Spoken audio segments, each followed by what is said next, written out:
A cerrar la sesión de preguntas, le pediríamos al diputado José Luis Velasco Lino haga uso de la palabra. Gracias, diputado presidente. Buenas noches, señor secretario y señores subsecretarios. La verdad es que hablar al final no significa que sea menos importante, sobre todo estos temas que yo quisiera que le tomáramos la debida dimensión, porque son básicamente una pregunta y tres reflexiones o propuestas más que nada. Pregunta: la semana pasada, justamente el jueves 13 de octubre, el diputado Leoncio Morán, que aquí está presente, y algunos otros diputados, sometimos a consideración del Pleno el dictamen con iniciativa de proyecto para modificar la ley de competitividad de las micro y medianas empresas a través de una agencia PYME. Esta agencia PYME, con la cual contaría con un consejo, que contaría también una estructura como la que tiene SEBRAE en Brasil, la SBA en los Estados Unidos, que por cierto fue creada en 1953, y estas otras agencias que han funcionado en Europa, en Taiwán y también en algunos países de Sudamérica como también Argentina. Y este ente podría ser un ente complementario donde en la Subsecretaría de las Pymes, misma que fue creada por allá del año 2001, justamente está cumpliendo 10 años la Subsecretaría, y que está atendiendo a las pymes. Entonces, finalmente, esta propuesta se somete a consideración del Pleno, se aprueba, pasa al Senado para lo consiguiente, pero finalmente no es una mala idea, porque finalmente lleva ese cúmulo de experiencia que han tenido otros países. La pregunta es, ¿qué opinión le merece esta iniciativa? Número dos, entre los temas de competitividad, mucho hemos visto que si se han recuperado algunos renglones en la competitividad del WEF, también en el renglón de patentes y marcas, nuestro país ocupa los últimos lugares, no nada más a nivel latinoamericano, sino también a nivel de la OECD, y esto tiene mucho que ver con un ente que depende de la Secretaría de Economía y que es el famoso INPI, el Instituto Mexicano de Protección Industrial, de Propiedad Industrial. Esta pregunta, esta reflexión la hice también en su comparecencia en enero de este año, y se habló que ese nudo, ese cuello de botella que se tiene en el INPI es debido a cuestiones burocráticas y sobre todo para falta de presupuesto.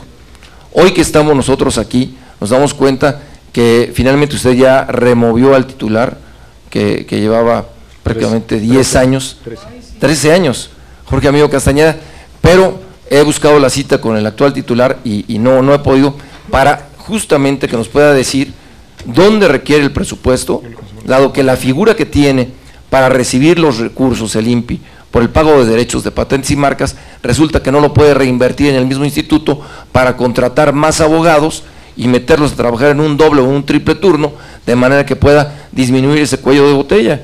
Y hoy en día podemos darnos cuenta que ese último lugar que tenemos entre los países de la OECD se debe también a esta cuestión burocrática. ¿Por qué? Porque realmente no le hemos puesto nosotros, a lo mejor dinero, no hemos cambiado esa reglamentación que impide una fácil tramitación, sobre todo en el tema de patentes, no así en el tema de marcas. Pero hoy me he entrevistado con gente del INPI que me dicen que con mucho gusto van a tener la información lista para que la próxima semana, cuando nos sentemos la Comisión de Economía y la de Presupuesto, podamos solicitar los recursos necesarios, y si ese fuera el tema, no sea el pretexto realmente para que sigamos ocupando ese sitio. Y esto es en beneficio finalmente de la comunidad científica y tecnológica.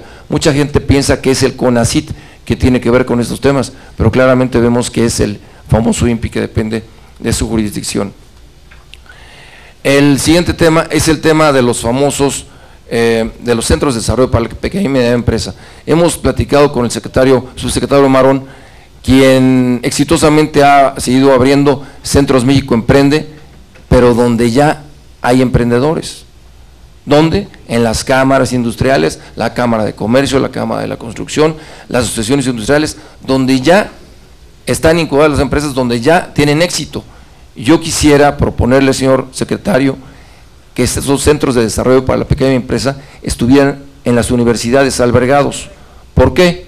Porque tenemos, abogo por millones de jóvenes universitarios, sobre todo en las escuelas públicas, yo soy profesor en una escuela pública y encontramos una gran brecha entre lo que es la universidad pública y la universidad privada. Entonces, el gobierno no puede ser el gran empleador. Los estudiantes no pueden seguir pensando que ahora que termine mi carrera voy a buscar chamba en el gobierno, sino que de alguna manera tenemos que seguir sembrando la semilla emprendedora. Y bien, lo felicito por los centros México Emprende, pero insisto, hay millones de jóvenes universitarios que requieren esa formación emprendedora y esa no es una materia necesariamente en todas las carreras y mucho menos en todas las universidades y mucho menos en las diferentes regiones del país. Entonces, en ese sentido, esa petición a través de un documento que tenemos elaborado de la Asociación Mexicana de Centros para el Desarrollo para la Pequeña y Mediana Empresa, que no es más que el modelo SBDC que tienen los Estados Unidos y donde hay más de 1,100 centros exitosos en diversas universidades de los Estados Unidos. Este tema lo hemos conversado año con año, sé que hay quienes no creen en el modelo, pero allá en los Estados Unidos, tanto la gente del Departamento de Comercio, la gente de la SBA, usted conoce porque ha estado con ellos, incluso en un discurso que usted dio el 11 de enero pasado con el Departamento de Comercio, habló del sistema SBDC Global, que es una base de datos donde tiene información de las pymes que pueden ser potenciales exportadoras. Y abundo, el presidente de la nación vecina, Obama, ha detonado 3 iniciativas para generar el empleo, para apoyar a las pymes, a generar empleos, para detonar las exportaciones. Tiene un programa de duplicar las exportaciones en 5 años. Ellos tienen un gran déficit comercial, cosa que nosotros no tenemos, pero al mismo tiempo necesitan ellos crear empleos, disminuir el déficit comercial y al mismo tiempo a través de esta iniciativa de los SBDCs ha funcionado. Lo han monitoreado durante 18 meses y lo han visto exitosamente.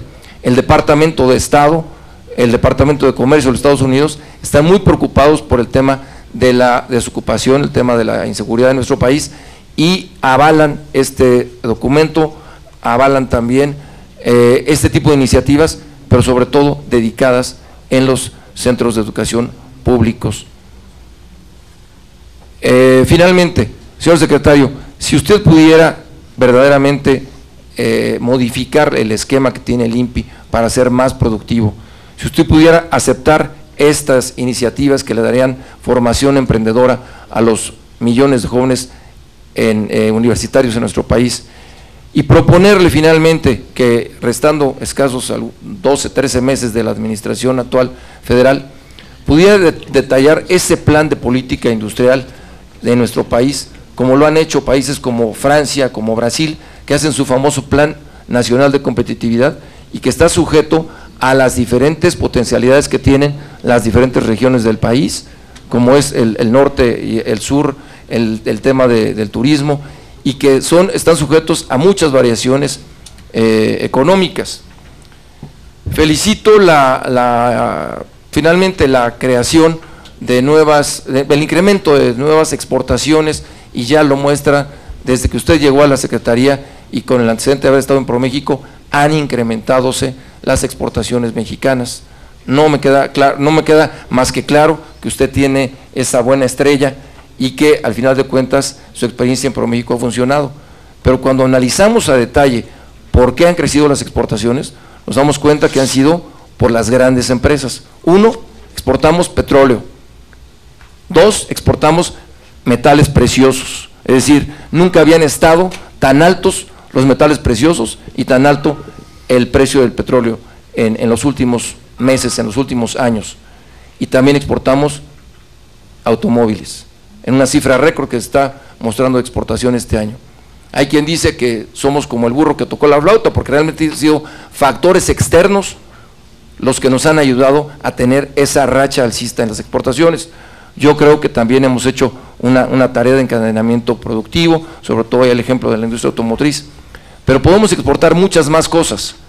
Y también reflexionaban algunos columnistas la semana antepasada cuando murió Steve Jobs, de que si Steve Jobs hubiera nacido en este país, no hubiera podido poner su empresa en la cochera de su casa, y tampoco hubiera podido con la burocracia del INPI, si hubiera muerto de tristeza antes de morirse por su enfermedad, por la burocracia.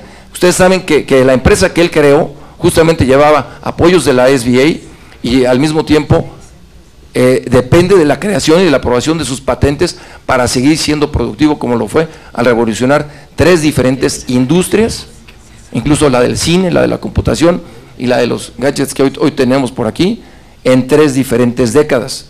Entonces, esa reflexión, la muerte de Steve Jobs, nos hace pensar que debíamos tener nosotros justamente ese plan de competitividad que pudiera detonar a las TICs, que pudiera modificar la reglamentación en el INPI y que también pudiéramos ser nosotros exportadores de talento, que es algo, a veces es intangible, pero finalmente representan números claros.